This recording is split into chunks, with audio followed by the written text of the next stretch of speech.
Lalo Gujarati film કે જેણે 100 કરોડ કમાયા છે એ કોઈ સંખ્યા કે રૂપિયા નથી, પરંતુ શ્રી કૃષ્ણ પ્રત્યેનો પ્રેમ છે કે ભક્તો કેવા ઘેલા થયા છે પ્રભુના કૃપાના અનુભવ માટે.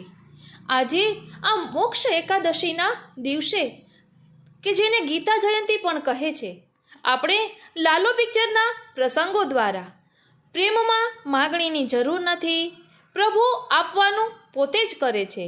એટલે ગીતાજીનો સાર, સમર્પણનો ભાવ અને જીવનમાં માગણીથી માધુર્ય સુધીની યાત્રા આ લાલા પિક્ચરના ભાવ દ્વારા સમજીશું.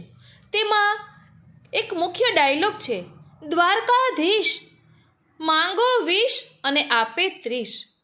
એટલે આ એક મર્યાદા ભક્ત કહે છે કે તમે માંગો 20 તો દ્વારકાધીશ 30 આપે. પરંતુ પ્રભુ સ્મિત રેલતા કહે છે કે જ્યારે કાંઈ ના માંગો ને ત્યારે મળે જગદીશ. એટલે નિસાધનતા હોય ને ત્યારે પ્રભુની પ્રાપ્તિ થાય. અને એ બધું આપણને ક્યારે ખ્યાલ આવે? જ્યારે પ્રભુની કૃપાનો આપણે અનુભવ કરીએ. એટલે આ સત્સંગ માત્ર સાંભળવાનો નથી, અંતરમાં ઉતારવાનો છે. જગદીશ આપણી અંતરથી જ નજીક રહે એવી વિનંતી સાથે.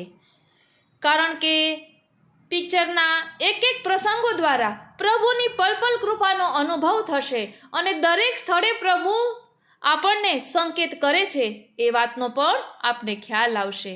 મનમાં તો ઘણા તરંગો ઉઠે છે પુષ્ટિમાર્ગીય દ્રષ્ટિકોણ દર્શાવવાના. બસ કરાવે શ્રીનાથજી. પ્રભુ તેમજ શ્રી મહાપ્રભુજીના ચરણારવિંદમાં વિનંતી ધરું છું કે હું અહીં મારા ભાવને વ્યક્ત કરી શકું એવી કૃપા કરો. બોલો શ્રી વલ્લભાધીશ કી જય.